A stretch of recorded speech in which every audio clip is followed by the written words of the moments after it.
Hello, world. Welcome to another insightful episode of Behind the Illusion, where we tackle the most interesting things that are taking place in the world, the hottest topics. We're going to give you some hot takes. I want to welcome my panel here.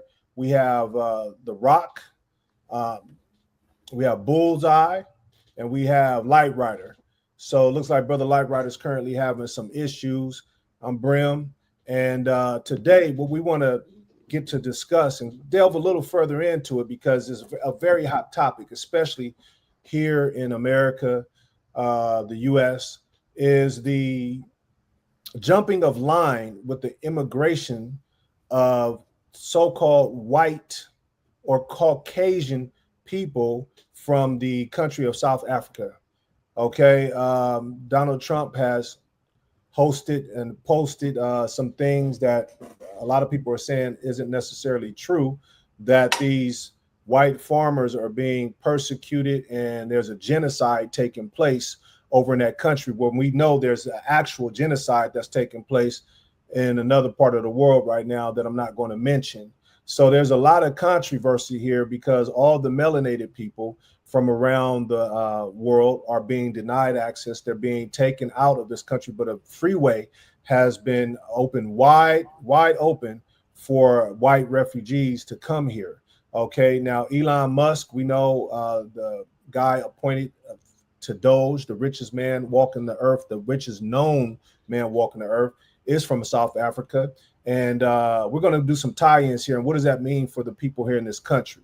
So I'm going to open the floor now and welcome all. And I hope that you guys enjoy this show. So we want to start with getting the thoughts of the panel on what is transpiring with these refugees coming into the country ahead of everyone else, and why is this taking place?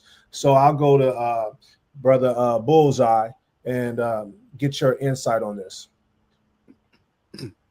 Well, I would say once again that there's many different things that's taking place, and there's many different angles, that we can attack this. But from the indigenous perspective, I don't think it really helps in the sense where the issue is being clouded just from the terminology of the names and so forth, and the potential hostility and frustration that it's going to cause by seeing this love and this compassion being applied to individuals coming from a totally different place that's known to have apartheid, segregation, and so forth established there, being brought into this country and treated like royalty is kind of rubbing people the wrong way. Now, why are they doing it is a different story, but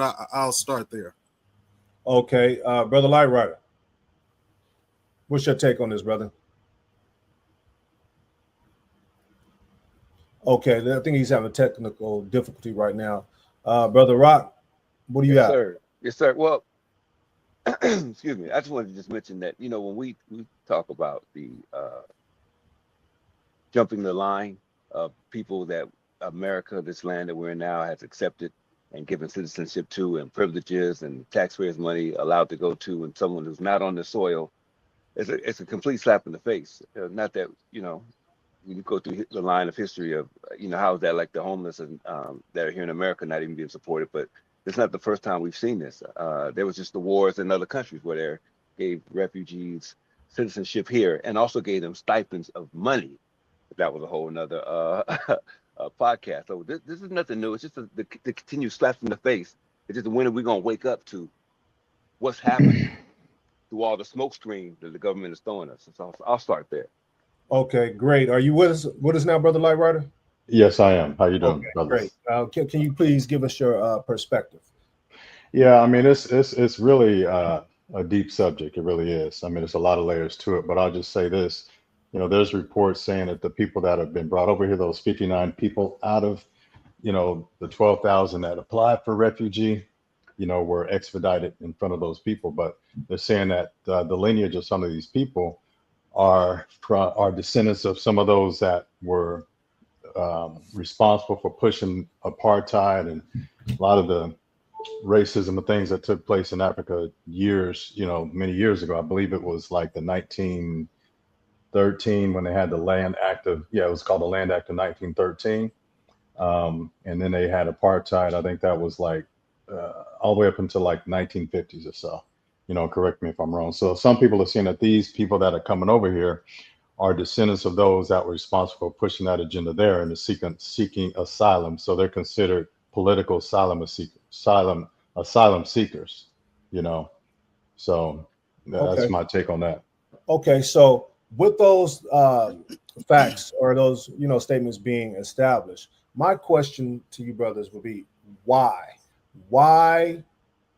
are these so-called white people allowed to jump the line? Why are they given preferential treatment when Trump himself even called these countries shithole countries? So I guess it's not a shithole country when white people come out of that so-called territory. So why is this happening? Why were they given the fast track when people are being persecuted, people are being hunted down, factually proven by the organizations that monitor these type of things? Why were they allowed to jump in front of everybody else under the Trump administration?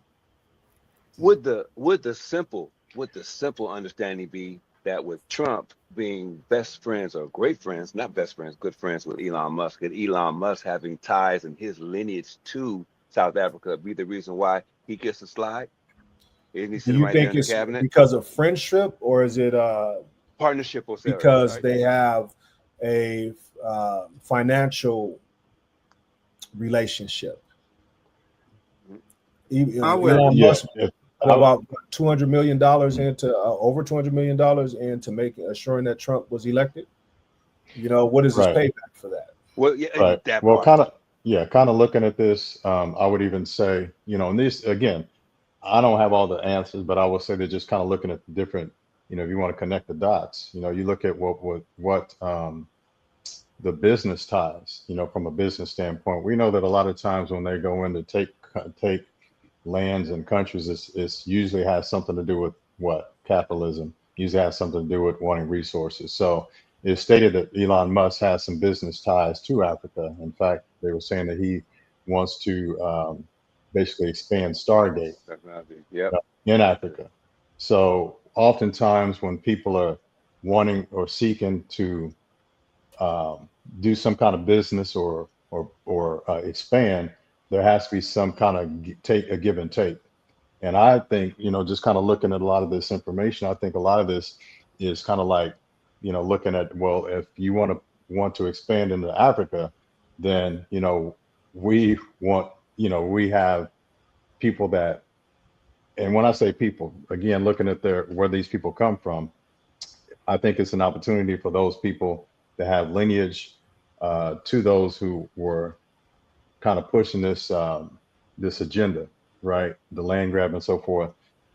I believe, and I just have a feeling that they are basically allowing these people to come in, as I won't just say as favors, but politically, it's all political and business. So go ahead, Bullseye. Well, I was just going to add that one reason I believe this ain't the only reason. Some people may listen and be like, oh, that's not, it's this. Well, there's many things going on once again.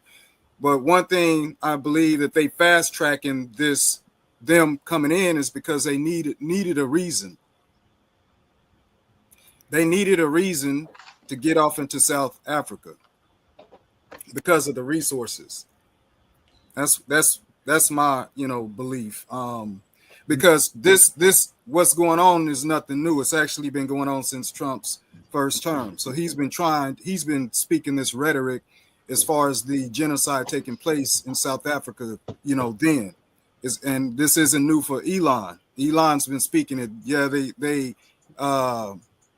he claimed that they won't allow him to bring Starlink in and his technology into South Africa because he's not black. This is what the rhetoric Elon's been, has been putting out there. So I think this gives them a good or they thought, a good angle and fast track to get in there, and I think it backfired on them. Now let me ask this.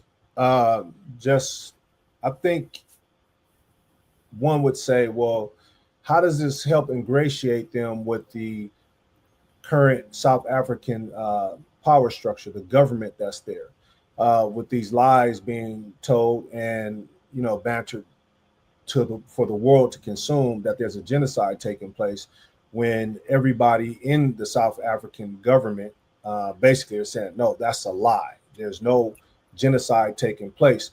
How does that help them expropriating, their refugees here, get them into South Africa when they have a strong foothold in South Africa now? Because they say like they own 80% of the farmland, they're still there. So what is this? How does that create a pathway for Elon Musk Starlink?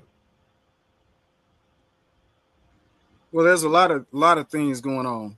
They're utilizing the freedom fighter. I'm sorry, I forgot his name right now. I'll pull it up. His rhetoric. Okay. Matter of fact, if I could, let me play something, because just to kind of show how all this got stirred up, is when Trump basically tried to blindside the South African president and exposed him before the world, and forced this narrative that there was genocide taking place.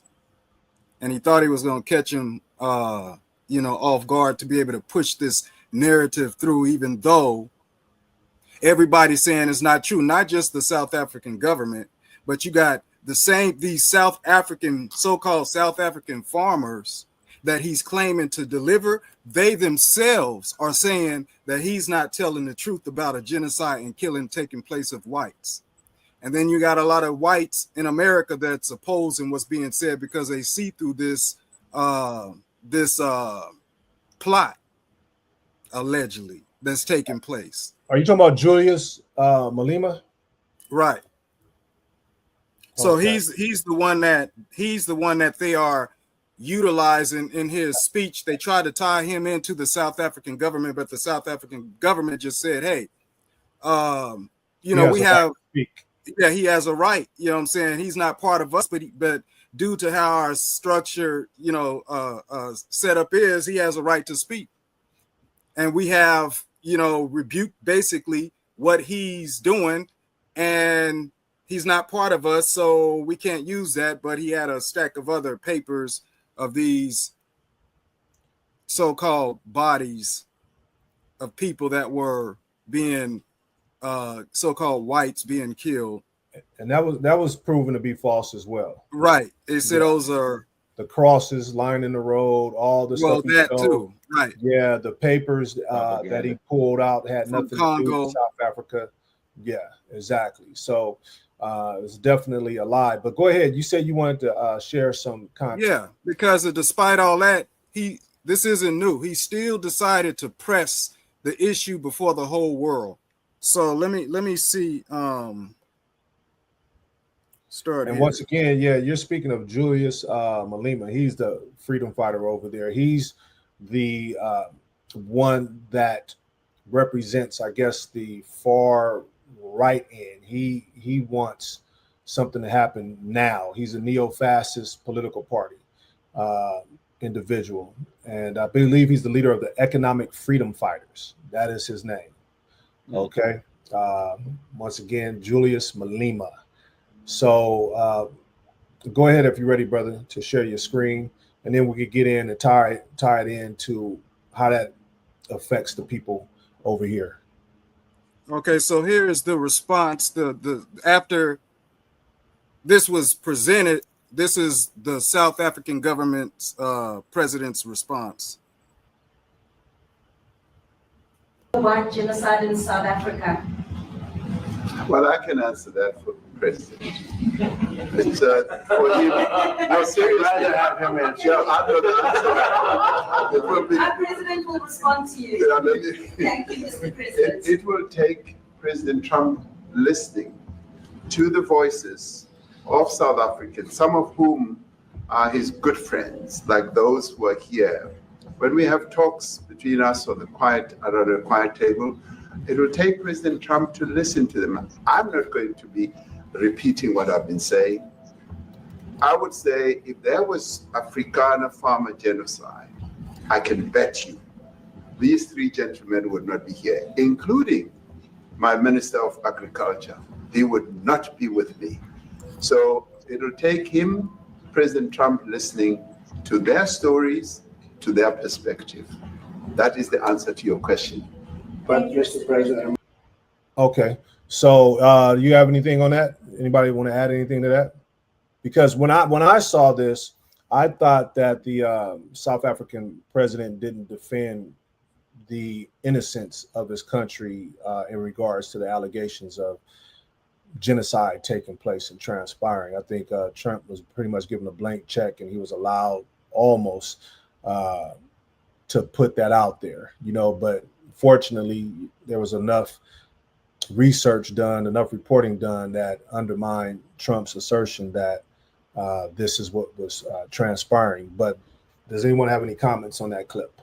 Yeah, let me just say, so the same clip, if you continue to let it roll, after he explained that is when Trump basically continued to bulldoze these issues and say, hey, bring in the film footage and here are the, so it was very disrespectful.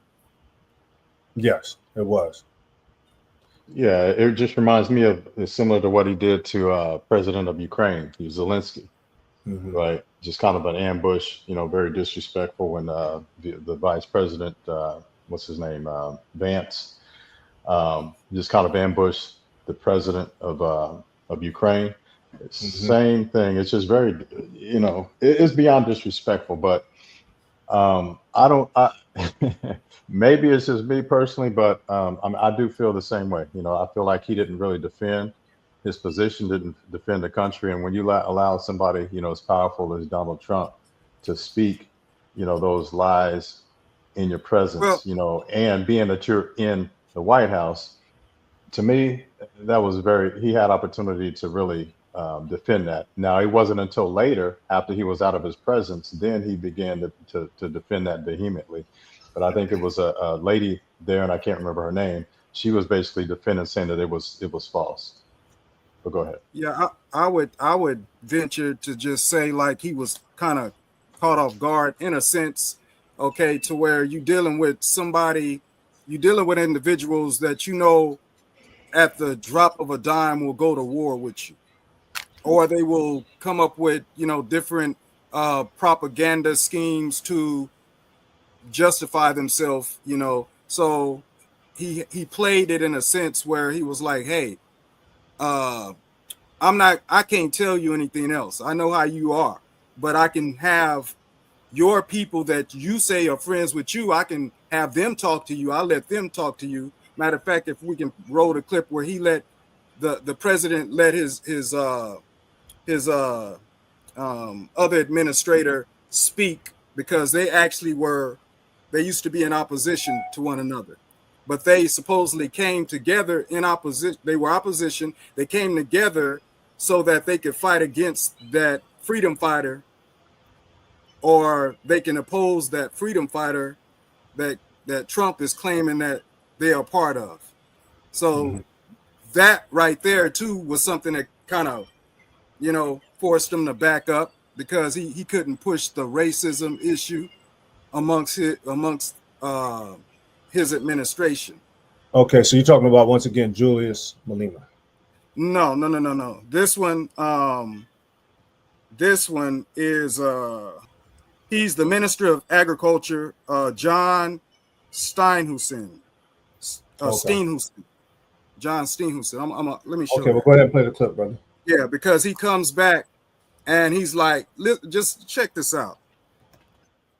But while you look for that, I just wanted to give some background for the audience so they can understand that, white South Africans represent about 7.3% of the total population, according to the 2022 census that was taken of South Africa. And they make up 62.1% of significant top management positions. Okay, that includes within the government as well. So they're not underrepresented at all; they're overrepresented. So these are just some concrete facts that would diametrically oppose what is this lie being propagated and thrown about. But go ahead, brother, if you're ready. Okay. Party, the Democratic Alliance, which has been an opposition party for over 30 years, chose to join hands with Mr. Ramaphosa's party, was precisely to keep those people out of power. We cannot have those people sitting in the union buildings making decisions. And that is why after 30 years of us exchanging barbs across the floor in Parliament and trying to get one over on each other, we've decided to join hands precisely to keep that lot out of government, because the day they get in to the doors of the union buildings in South Africa or control of our parliament, that's what you're going to see. And that is why this government, working together, needs the support of our allies around the world so that we can strengthen our hand, grow our economy, and shut the door forever on that rabble getting through the doors of the union buildings. Okay, so you see that partnership of a so-called Afrikaner and a so-called African within the government.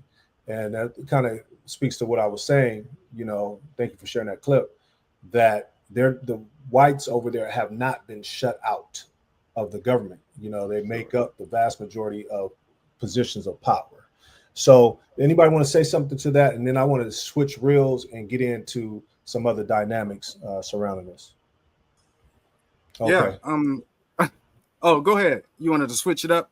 Well, yeah, if nobody has anything to say, because for me, I'm looking at this from the aspect of, okay, when you go back into the name African or African American, and then you have people from South Africa, so-called Caucasian people say, well, I'm African American. That let's lift the hood up on that and see when this term, I was doing some research and said, well, the term African American started coming up around the 1830s, but it really came to prominence back in the 80s and 90s with people like Jesse Jackson, who's been known to, be a gatekeeper of some sorts.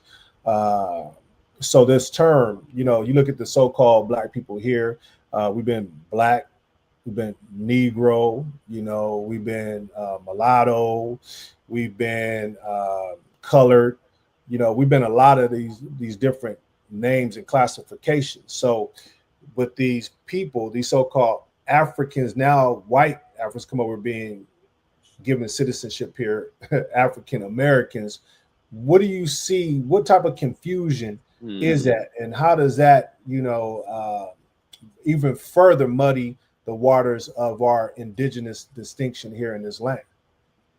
I would just add that eventually what's going to happen is going to happen. Now, as far as quote unquote, we as a people trying to discover our identity, it don't seem like that helps. Like you said, the term African American is a new term to us. That's not something that our grandparents and great grandparents really identified themselves as. It was in the 80s when Jesse Jackson was utilized to promote that term, to label us again. We'd already been through so many other terms like we have now, being called colored, being called Black, and none of these describe our history or our genealogy. Okay, Negro, Black, you know what I'm saying? Now African American, Afro American, all these different terms to mislabel us so that we won't know who we are. So yeah, when you hear Elon Musk, when he came and I guess made himself known because he's been here, but he made himself known, he also started to tout himself as an African American. Exactly. Yeah, and then what could people say? What could people say? Wait a minute. He is from Africa, and now he's over here in America. I mean, that's why they're calling us African American. Supposedly, they're saying you're from Africa, and now you're over here in America. You're African American. So So would that you say does that this lifts up the veil of the sheet of lies where names can just be thrown out there to misidentify individuals and wrongly classify people as something that they're not, just by giving a distinction that just simply doesn't stand? right. Right. I mean, yeah, go ahead. Now, I was just going to say this. I mean, when you look at it, I mean, the people that are being brought over here, that like the 59 Afrikaners, uh, which I don't understand. I mean, I won't say I don't understand, but it's like that's a kind of a distinction. The Afrikaners, the white Africa, the people coming over here from Africa that are considered white or Caucasian, versus the so-called black ones that are considered Africans, right? The indigenous. So in terms of how it may affect people, I personally, think that people should have enough sense to be able to look at, the people and say, hey, you can see that it's based on landmass, right? Them coming from one place to another, right? They're given a title. You can use that same format to also show that everybody that comes from a different place doesn't necessarily mean that that's who they are, right? They can mislabel and identify people based on where they come from in the landmass, right? So because easily, if you look based on what people are saying, the people that are being brought over here, the 59 people, they're not African by bloodline, right? They're African by citizenship, because many of them, as you stated before, have German.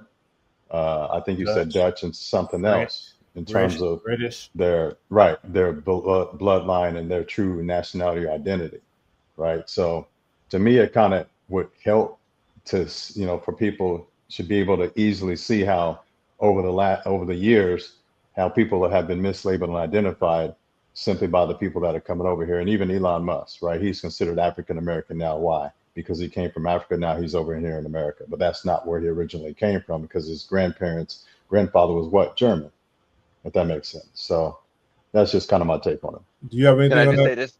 bro? I just wanted to say, who, we talked about earlier when you mentioned jumping the line, and we talked about the land and the different names and what do we lose out on? And it's the land, it's the opportunity. It's you're giving opportunity to people that aren't even connected to this land that actually belongs to us. We don't have it because we are the indigenous, but you wouldn't give it to somebody else by giving them. So you give them opportunity when you did that to continue to ease our people out of what is naturally theirs, which is the land, which is the power. Okay, Right. so And go ahead. go ahead. Now, I was just going to say this on the heels of what Brother Rock said, because if you think about it, the people that are coming over here, that means they get certain benefits. They get certain things that somebody of a darker hue would not get when they come over to this country, right? Certain things. You also have so they're getting benefits. They're getting benefits. It's just like they were getting benefits when they were in Africa. Who's paying for their benefits? Right. Who the government's paying for this benefit? Where does the government get the money from? The government gets it from the taxpayers. So in essence, we're paying for it, just like we paid for the U.S. citizens paid for those who were brought over here from Ukraine and all these other places. Right. Right. We end up paying Ukrainians are known as so-called Caucasians for the most part, right? Right. I think that Eastern European. Yeah, most people, they training people to not to think, but to move off of your emotions. Mm-hmm. This whole stunt was an emotional move. That's why he was showing the film footage of all these crosses lined up to pull at people's emotional strings. He showed a stack of papers that wasn't even real, allegedly, to pull at people's because people don't care. They don't care about identity anymore. They crossing international issues, bringing people over internationally, and just to where it's like we all won. That's how they trying to, marry everybody in while this continual land grab takes place. Continual grab of resources take place, and it's all about people. Basically, if they can pull on your heartstrings, okay, then talking about people using the word genocide and white farmers to white trigger farmers, people. and those cars are lined up. But what's to being pay shown is love not on a about Sunday a morning, black or white each issue. one of those white Even the white, things you see his is a white cross. administrator And showed, hey, we working together. What there's are you talking about? approximately There's 1,000 of a them. black They're and white all issue white here farmers. because Right. it's even not within the South African government. right. So Right. that, you know, it's like, I know we people that are aware and are waking up may be able to see these things, but most people, they don't even care about, you know, the details. They just see, Right. wait a minute, persecution, people persecuting, come Death. over. And they're what? They're Death. white. Horrible But death. that's the Death. key word, because if we do a baseline and we do a comparative analysis, the word genocide, and persecution is out there in all the different continents of the earth and in many different nations, and one is very prominent right now with actual footage, people being starved to death, you know, their city lying in waste and still being bombarded. So, you know, we know what's happening. We can look at our Latino brothers and sisters, you know, that are on the southern side that are demonstrably, you know, trying to flee certain things that are taking place within their own region. So it's white. White is the term that sticks out, that differentiates, you know, from persecution, because all the other people that are suffering aren't given the same accommodations. Treatment. Right. Yeah, these are like psychological, I say psyops, where it's meant to destroy your reasoning. You know, all these things are meant to destroy your, I don't want to say common sense, but to destroy your reasoning process to where you don't care. You just, you know, basically, once again, moving off of emotions. These different terms are used in white and black, and then even once again, the whites and the blacks over there. You got, matter of fact, let me play you something real quick. Go ahead, brother. Go ahead. Just to kind of show the narrative of let's see. Okay. Well, in the meantime, while you set that up, I definitely want to discourse the reclassification. I know we were talking before the podcast actually started, where I believe it was 30 some odd percent of the people have been reclassified from people of color to white. And I know that we were speaking that white is a legal classification. A lot of people don't know that or have the knowledge of that. So when you get a chance, or maybe Brother Lightrider, you could elaborate on that, you know, while the brother sets up the clip. And why, what was the purpose of doing this reclassification? Yeah, I mean, there's always a reason behind it. You know, they never do something just by happenstance, just because. And a lot of times is to protect, you know, what they call the majority. But we know that, in fact, that that people of color make up the majority, and, you know, people, you know, non-melanated people make up the minority, but they have it flipped. And what I mean by that is when you look at the numbers, right? It's simply obvious, you know, that we are not the minority. However, we're being classified as a minority. So some people are saying that they're bringing over, reclassifying these people because they recently did this, right? Reclassifying people, the U.S. Census Bureau, to where anybody that comes over to this country, they're classifying not just anybody, but a lot of people that come over to this country, they're classifying as white. Some people say it's because the numbers of Caucasian in this country is dwindling. So they're looking to kind of beef up the statistics to make them or keep the illusion going to appear that as if they are the majority when in fact they're the minority. So that's just kind of my one take of it. I think that's a bullseye. Brother Roke. Well, yeah, can I be heard? Okay, there you go. All right, thank you, Rockstar. Okay, go ahead. Do you have your clip set up, Brother Bullseye? Yeah, I just wanted to say on that note too, is when they brought them over here, unless they done gave out their names, they didn't give out their names. They didn't give out no information. They gave out a little information, which I don't know if it's true or not, a little information as to where these individuals went, which they were kind of scattered out in I think they said 10 different areas. Okay. Who are they? Are they really farmers? How will we know? I don't know, because they hide an identity. I mean, what happened with Nazi Germany when Hitler's so-called regime fell? Where those scientists go? Right. Argentina. So Argentina. you know what I'm saying? I'm not just taking face value anything they're saying, even as far as them being farmers. We don't know what and who they really could be. Like Light Rider brought out, them potentially having the lineage of those that set up apartheid in South Africa and potentially want to bring that structure here. I don't know. You know what? You're right. I said Argentina. I was thinking about after the war, but you're talking about Operation Paperclip when the German scientists came over here to the United States.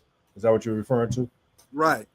Okay. So yeah, I just wanted to play this clip just to show that this narrative, once again, that he's pushing is completely appeared to be, according to the South Africans, black and whites, not true. Let's see here. Let's roll it.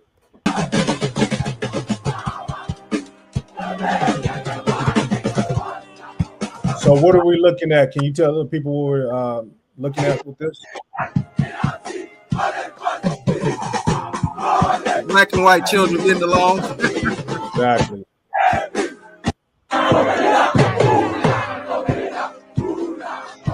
Exactly. Okay. Well, yeah, I saw that. That's a a powerful clip because this divisiveness is something that's pulled out of people. It's something that is taught.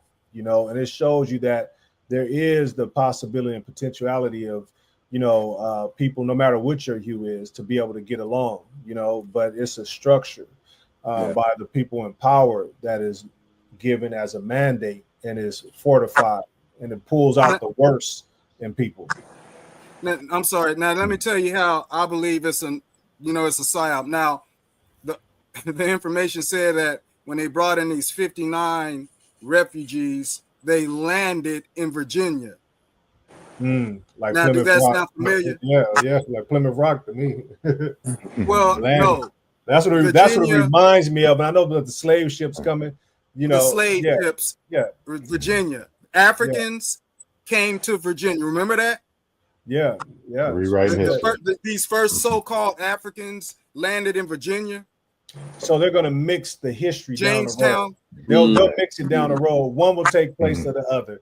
Yeah. These Africans landing in Virginia. This how they, what I'm saying? So they playing with people. Yeah, I could definitely see that, because a lot of times when you talk about, like, if you look at the Huguenots, if you go further back, you'll see like the Huguenots were black people, but now the lineage of the Afrikaners is tied to the Huguenots.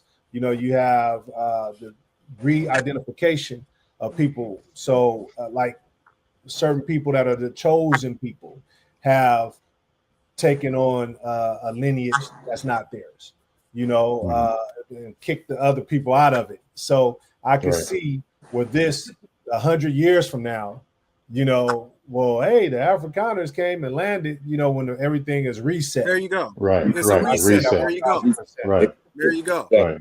Because they need to come in. Right. They need to come in and write a bill about taking out giving black, so-called black army men, servicemen, like their things that were due to them as far as Tuskegee. Huh? You talking about the Tuskegee?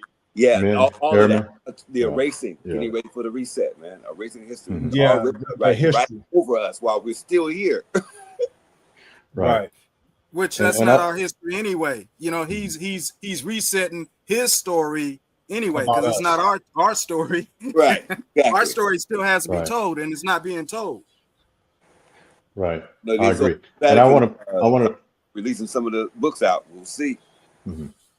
Yeah, and I wanted to play a clip real quick, because I had mentioned earlier about the lineage, Elon Musk and the lineage, and I think this kind of ties in a little bit to what we're talking about as well. If you'll play this clip. Yes. South Africa. I began by asking Chris McGreal to discuss Musk's grandfather, Joshua Haldeman. We see Musk's grandfather, Joshua Haldeman. He immigrates to South Africa in 1950, and that's really when apartheid's just starting to kick in. The 1950s are when the first laws, South Africa had discriminatory laws before, but you see the specific apartheid laws, which are much more aggressive and in many ways reminiscent of the Nazi Nuremberg laws against Jews in the 1930s. They have very similar echoes in stripping black people from the right to work in certain places, their movements, controlling them, confining them to areas. You already had a situation which is now, come to the fore because of recent events with Trump. But right, just kind of a little bit of the history on about his grandfather, right? So, and where he comes from. Given the salute exactly that he did, so, they tried to say that he was on the spectrum. And I know people I personally spoke to that said that, you just don't understand the spectrum. You're quirky. You do certain things that aren't normal. And, I don't buy into that at all. I think he knew exactly what he was doing, and he was doing it as an acknowledgement that we are in. The Trojan horse has broken into, the kingdom, basically. It's ours. Yeah. So one thing I want to address before we get off the call is the Latino brothers and sisters. Why do you think they are being repelled with such force in a land that was once theirs for the most part, a lot of it? Why do you think they're being repelled? They make up about 19% of this population. And a lot of those people, when we're talking about the conversion from, melanated minority to white, they always use a lot of, white Latino. You see it in the boxes you have to check when it's time. Yeah, no, not white. Yeah, not white Latino and all this other stuff. Why do you brothers think they're being repelled with such fervency? Why have they been the villain in the storylines of immigration into this country? Well, I think a lot of it has to do with what, let's call it what it is white supremacy. Racism, it's to keep white supremacy going, you have to have people that look like you, not only in power, but also fighting for your agendas, right? Pushing your agendas. So if you have people that come over here that are melanated people or people that don't look like you, then they might be less likely to push your agenda. So I think it just is still about control, and white supremacy. And it's a shame that we in 2025 still talking about, this issue, right? Yeah. But it's not going away because these are families, these are bloodlines and families, that have ruled and they want to continue to push and rule. And they don't want to relinquish power to to melanated people. If they do so, it's in very minute, the very, very small numbers in any division is very small numbers so that they can control the narrative and keep pushing the narrative. So that's kind of my take on it. It doesn't matter where they move them to. All of that apartheid, hatred, racism is embedded in their DNA. They're going to take it with them. So when they brought that little piece over there, it just always stems all the way down. Just like you mentioned, the grandfather and Elon Musk. It's stemming. It's all connected. Well, I would add that. Yeah, go ahead. Yeah, it never stopped. When did it ever stop? When the Americas were conquered by the Europeans, and all the different, countries that still have their stake in this place, literally, when did it ever stop? Exactly. So you have the indigenous people that have been conquered, which are in essence more so prisoners of war. And when you are a conquered people, when these resets take place, you just get moved around to appease the powers that be. They have their own agenda and they have their own reasons why they shift and move people around. Some of them think that is behind the Democrats was behind it, this is so crazy because the same things these so-called Republicans were complaining about the Democrats doing, ain't that what Trump's doing right now? Bringing in refugees, right? So they're all hypocrites. right? Right. So it's all political. So that they try to say that the Democrats were behind bringing them in. You know, you can hide behind a whole party. Will point some people out if this was a crime. Not okay. See what I'm saying. I'm saying them bringing them in, but they said that they crawl over the border, over the walls and under the, you know what I'm saying, and through the swamps and all that to get here illegally. What about all of them that were brought in here by the government? For what reason? And gave them stiflings. We talking about nature.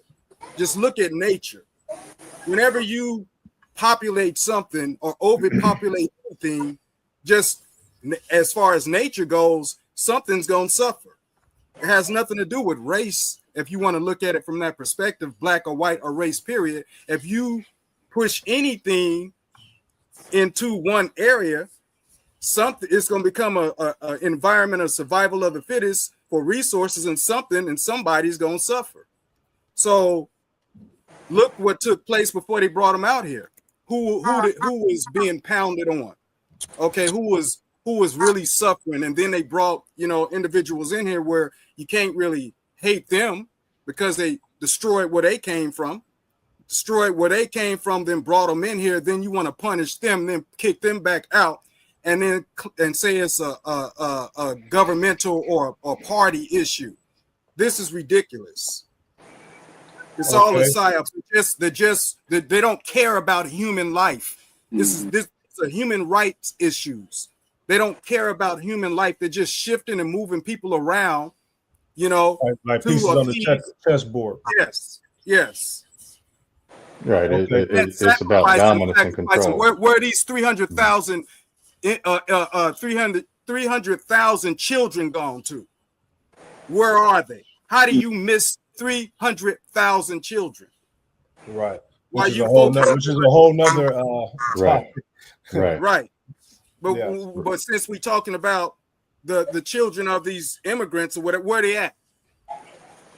You know what I'm saying? This is ridiculous. But yet look at the compassion, supposedly, the compassion and the heartfelt mercy that's being poured out for these so-called white farmers that's being persecuted that nobody knows about. Have you guys heard anything about the white Americans being upset with this move? You know, basically warning the Afrikaners that, you know, so-called black people here are different than the melanated people over in Africa. Whoa. Have you heard about that? I haven't seen about that. That's interesting because the artist Tyler, their South African R&B artist Tyler that they modeled after the artist over here. That was one of her issues when she came over here. When she was giving interviews, she identified herself as being colored, and people were like, "What? Colored?" You know, because over here that's like racist, and she was like thrown off because she didn't understand. That's one of their legal classifications of racial classifications: white, black, colored.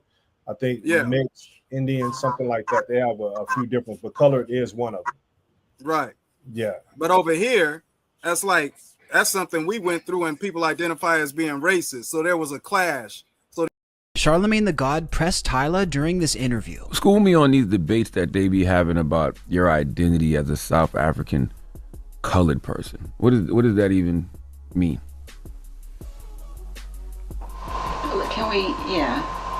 Can we not? Por favor. Oh, I like that. We keeping that in the interview too. I like when they talk from the back and say we can't. I like that. That's good. That's even better. Next one, please. That's even better. You're stupid, yo. Wasn't that bad, was it? We ain't beat you up too much. No. Yeah, I'm not. Are you awkward? No. I'm not awkward. Clash. Charlemagne. So they try to prepare them when they coming over here. Like, hold up. You know what I'm saying? They're a little different than those that's over there that allow you basically to do more to them. You know? Yeah, like that's what some of the things that I came across. Like, look, the people over there don't play like that. You know, you run into a whole different type of breed of individual, a whole different type of soul and spirit. So, you know, with that, you know, being said, I just think that there's a lot of misdirection going on. There's an illusion definitely being created. And if you open your eyes, you can see behind the illusion, behind the veil of what's transpiring here is definitely multi-layered.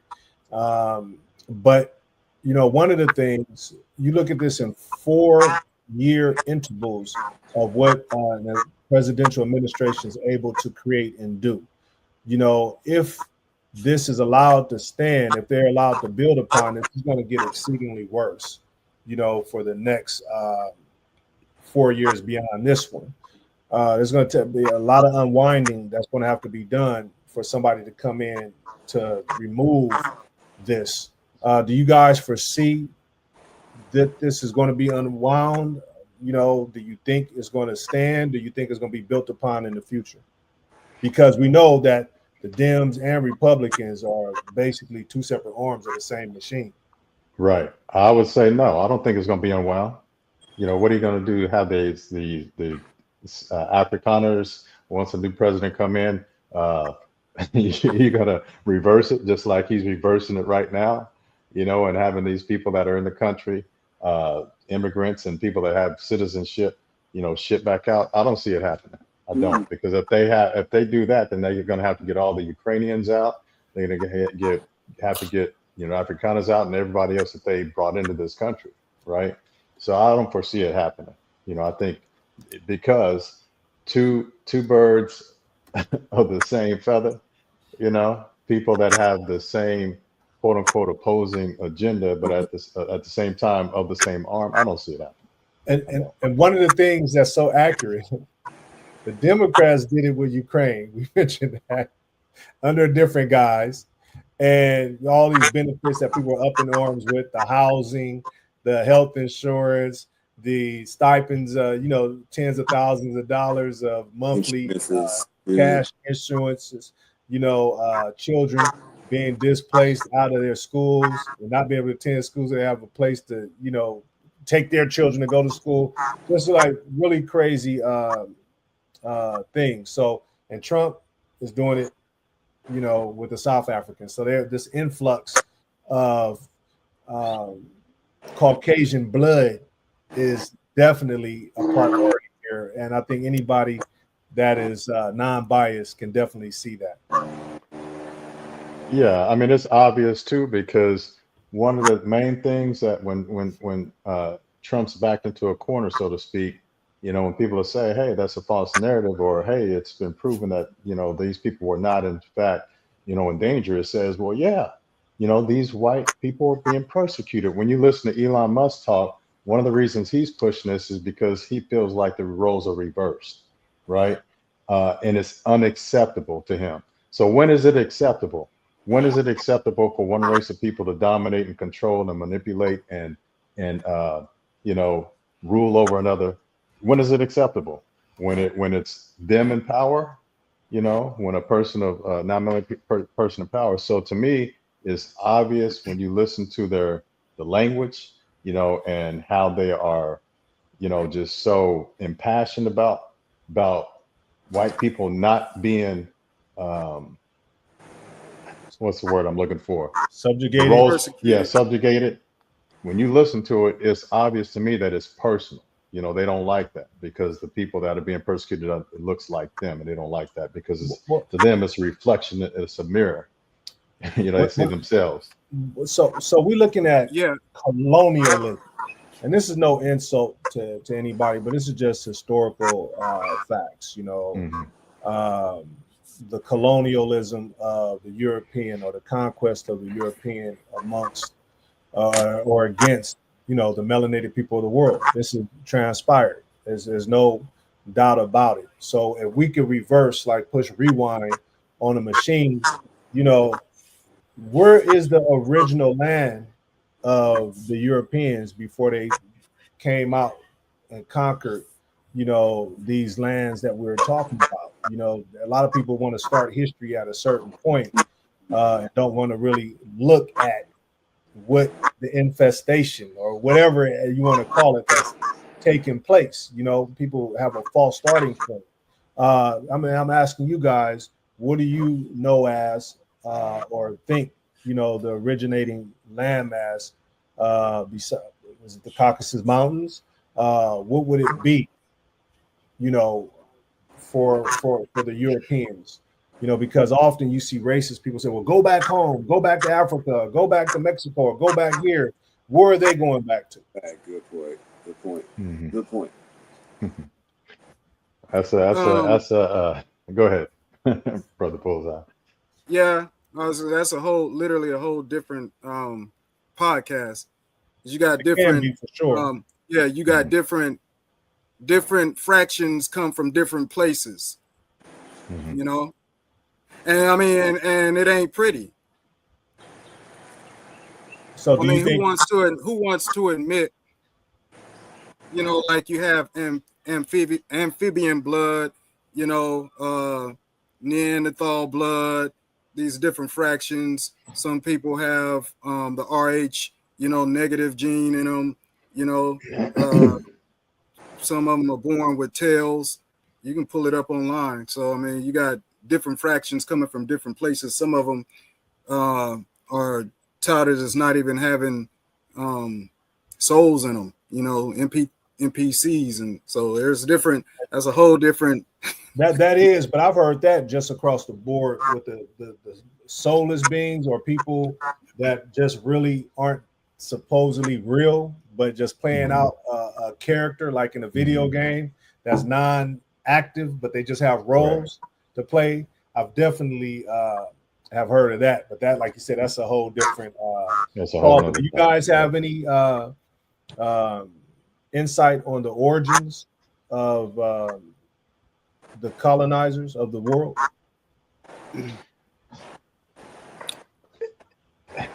Like I said, that's the whole. Because when you say the colonizers, you have these elite families, you know, them call themselves blue blood, that keep their bloodline separate from even the other so-called whites. You know what I'm saying? So all whites are actually not the same. Exactly. You know? Yeah. So that's the point I wanted to get to.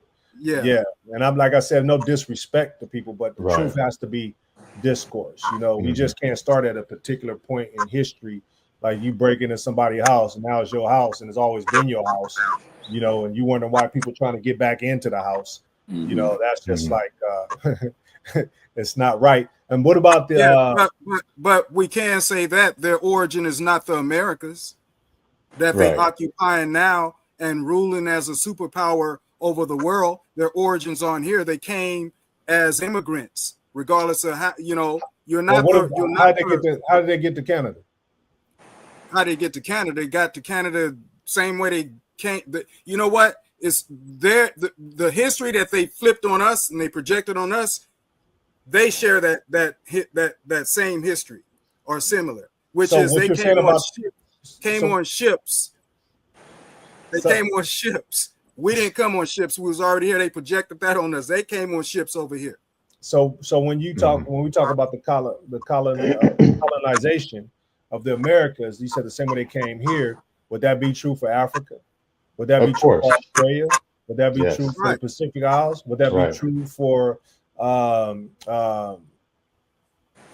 Austria, New Zealand, Hawaii? You know, Hawaii, like all the Caribbean, all these flags have been placed by the Portuguese, the Spanish, the British, the French, the Germans, the Russians, the British. You know, these are facts. So I just want to make sure we keep that established in context, so we understand that the native people aren't the ones that are invading. How do you invade a place where you are indigenously from? You know, and that's like the irony in all this. You know, they're villainizing your nativity against you. How does that happen? Okay, the last thing. First of all, thank you guys for you know, lending your energy to a great collective call. But one thing I will say that and I'm trying to be inclusive of everybody on the planet. You know, to give an honest, at least from what I feel is a perspective and based on the history that we know. But one thing I will say, we have the melanated nations around this planet, there's only one I could think of where their name has been changed 4, 5, 6, 7 times, and maybe somebody can put it in the chat if they know some other people that have not had their identity switched every 20, 30 years or so, and I think that one would wonder, why is that? So if you brothers don't have anything else, we could go ahead and end this episode of Behind the Illusion. Once again, thank you for your very interesting, insightful perspectives. And we look forward to the next presentation that we'll be able to bring out to the listeners, to the world. Make sure you subscribe, hit like, share, and we look forward to seeing you again. Thank you. Peace. Peace. Peace.